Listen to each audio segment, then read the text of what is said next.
जरूरी सूचना है आप सभी स्टूडेंट्स के लिए, स्टडी फॉर सिविल सर्विसेज का Android app Google play store में आ चुका है, उसको प्लीज तुरंत इंस्टॉल कर लीजिए। और अगर आप स्टडी फॉर सिविल सर्विसेज के सिर्फ ऐप से कोई भी कोर्स, कोई भी पीडीएफ परचेस करते हैं तो उसमें अप्लाई कूपन, अगर आप ज्ञान सर जो है आप उसमें अप्लाई करते हैं, ये कूपन कोड है, तो उसमें 20% फीस तुरंत माफ हो जाएगी, मतलब 20% डिस्काउंट तुरंत उसमें लग जाएगा। ज्ञान सर लिखना है, नॉर्मली ज्ञान सर स्मॉल लेटर में है सब कुछ, कोई स्पेस नहीं, कोई कॉलम नहीं, सिर्फ ज्ञान सर, GYANSIR। इस तरह से अगर कूपन कोड लगाते हैं आप ऐप में बाई करने से पहले, जो अप्लाई कूपन वाले में आता है, तो 20% का डिस्काउंट तुरंत मिलेगा। वीडियो देखिए। नमस्कार साथियों, स्वागत है आप सभी का स्टडी फॉर सिविल सर्विसेज में।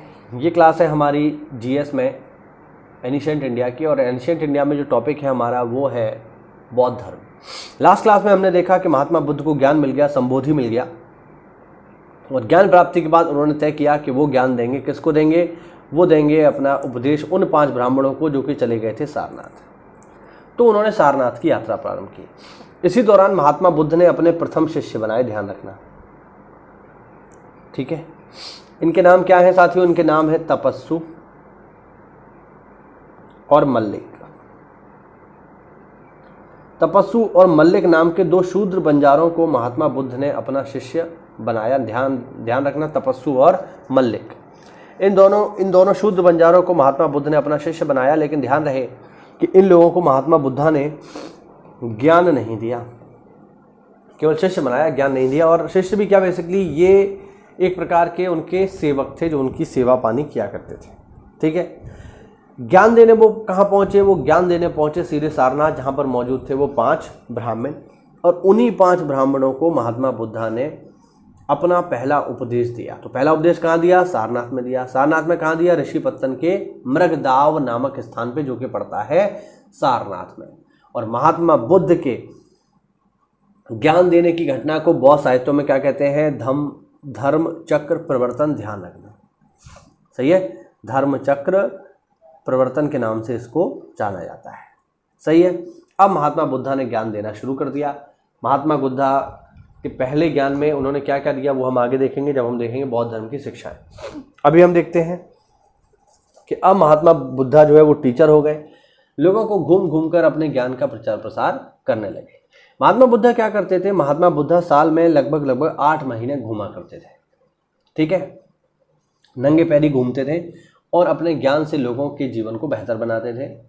साल में 4 महीने वो एक जगह रुक जाया करते थे। किन महीनों में रुकते थे? तो जो महीने अभी चल रहे हैं, जिन्हें हिंदी में कहा जाता है चौमासा, इन 4 महीनों में वो एक जगह रुक जाया करते थे, क्योंकि बारिश के मौसम में रास्ते बंद हो जाते थे।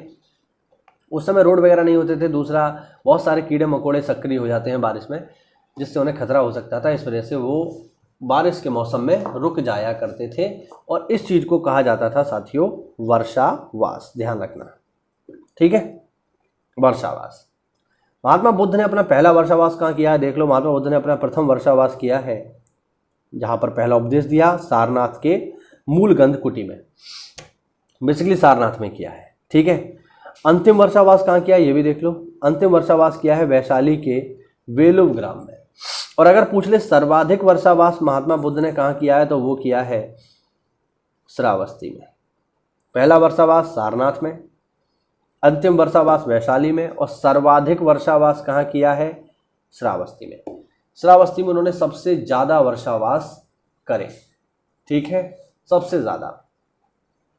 अच्छा, अब चूँकि वैशाली में उन्होंने सबसे ज़्यादा समय बिताया है, क्योंकि साल के 4 महीने वो, मतलब साल के 4 महीने श्रावस्ती में बिता रहे हैं, वैशाली में नहीं, श्रावस्ती में बिता रहे हैं। अब श्रावस्ती में सबसे ज़्यादा जब वर्षावास किए हैं, इस वजह से महात्मा बुद्धा ने सर्वाधिक उपदेश भी कहाँ दिए हैं?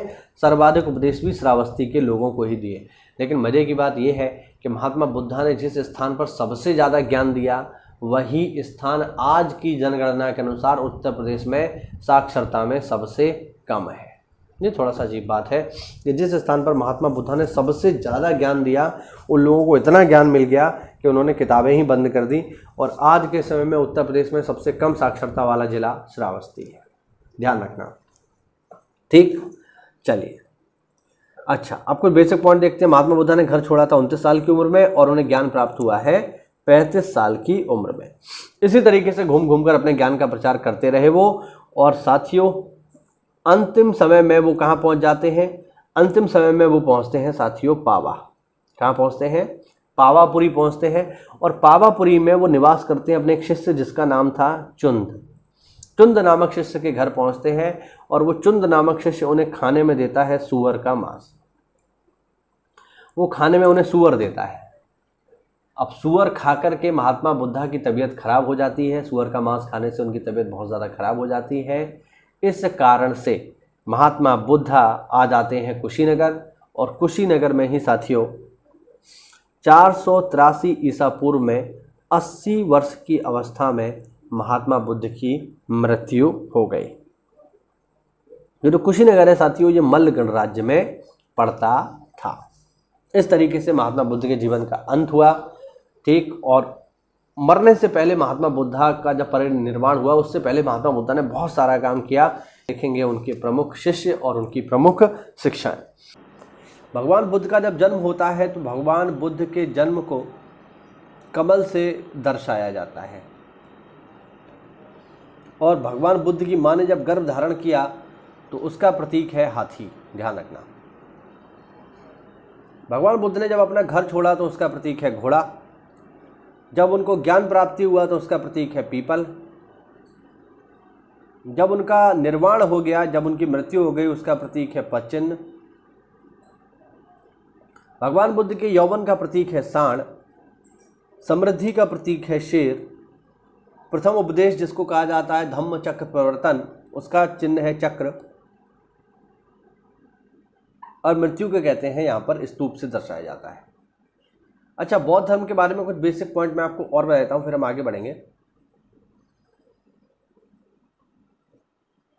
जैसे यहाँ पर बौद्ध धर्म के बारे में कुछ चीज़ें और देखो। जैसे एक जो चीज़ है यहाँ पर स्तूप, इसके बारे में जानो। स्तूप क्या होता है? स्तूप होता है वह इमारत जो किसी बौद्ध सन्यासी के मृत अवशेषों पर बनाई जाती है। ध्यान रखना, स्तूप अगर कहीं बना हुआ है तो आप ये समझ जाइए कि उस स्तूप के नीचे किसी बौद्ध सन्यासी के अवशेष, उसके शरीर का कोई हिस्सा दफनाया गया है। तो किसी बौद्ध सन्यासी के मृत शरीर पर जो इमारत बनाई जाती है उसको कहते हैं हम लोग स्तूप। दूसरा, विहार। विहार क्या होता है? विहार भी कई बार आपको देखने को मिलेगा, आगे भी कई बार आएगा ये। विहार क्या चीज़ है? तो विहार होता है वह स्थान जहाँ पर बौद्ध सन्यासी आराम करते हैं। ठीक है, बौद्ध सन्यासियों के आराम करने की जगह को कहा जाता है विहार। और तीसरा इसमें शब्द साथियों चैत्य। चैत्य क्या है? चैत्य है बौद्धों के पूजा घर। ध्यान रखिएगा, चैत्य क्या है? बौद्धों का पूजा घर। विहार क्या है? बौद्धों का आराम गृह। और स्तूप क्या है? किसी बौद्ध सन्यासी के मृत अवशेषों पर बनी इमारत। ठीक है, चलिए आगे देखते हैं। आगे देखते हैं हम लोग बौद्ध संघ के अधिकारी। जैसे नवकाम्भिक जो अधिकारी होता था ये निर्माण से संबंधित अधिकारी होता था। भंडागारिक जो होता था ये खानपान से संबंधित अधिकारी होता था। कप्पी कारक जो होता था ये क्रय करने वाला अधिकारी होता था। चीवर जो होता था ये वस्त्रागार या वस्त्रों से संबंधित अधिकारी होता था, क्योंकि बौद्ध सन्यासी जो वस्त्र धारण करते हैं उनको चीवर ही कहा जाता है। ध्यान रखना। और आर्मिक क्या है? आर्मिक है विश्राम स्थलों से संबंधित अधिकारी, जो विश्राम स्थलों के बारे में जानकारी आपको देता है। ठीक है, चलिए आगे बढ़ते हैं। बौद्ध धर्म को स्वीकार करने वाली प्रमुख महिलाएं या बौद्ध धर्म के अनुयायी प्रमुख महिलाएं। पहली है इसमें प्रजापति गौतमी। ध्यान रखना, प्रजापति गौतमी बौद्ध संघ में शामिल होने वाली पहली महिला है। ठीक है, और प्रजापति गौतमी ही वो महिला है जिन्होंने महात्मा बुद्ध का पालन पोषण किया है। ये महात्मा बुद्ध की सौतेली माँ भी है। ठीक है, ध्यान रखेंगे, बौद्ध संघ में शामिल होने वाली पहली महिला प्रजापति गौतमी। फिर है नंदा। ये कौन है? ये प्रजापति गौतमी की पुत्री है, यानी ये है महात्मा बुद्ध की बहन। और ये बौद्ध संघ में शामिल होने वाली दूसरी महिला है। ध्यान रखना। तीसरी है यशोधरा, ये भगवान बुद्ध की पत्नी है, इन्होंने भी बौद्ध संघ को स्वीकार किया, बौद्ध धर्म को स्वीकार किया।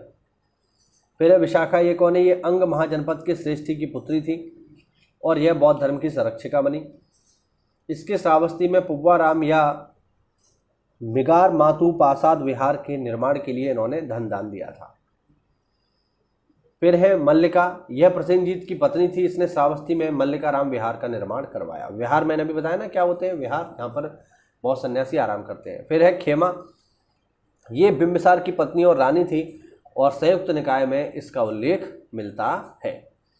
ठीक है, तो ये हुआ आज का हमारा छोटा सा वीडियो। अगले वीडियो में हम लोग बात करेंगे बौद्ध धर्म के दर्शन की, उनके सिद्धांतों की, भगवान बुद्ध की शिक्षाओं की। चलिए मिलते हैं अगले वीडियो में। जय हिंद, जय भारत, वंदे मातरम।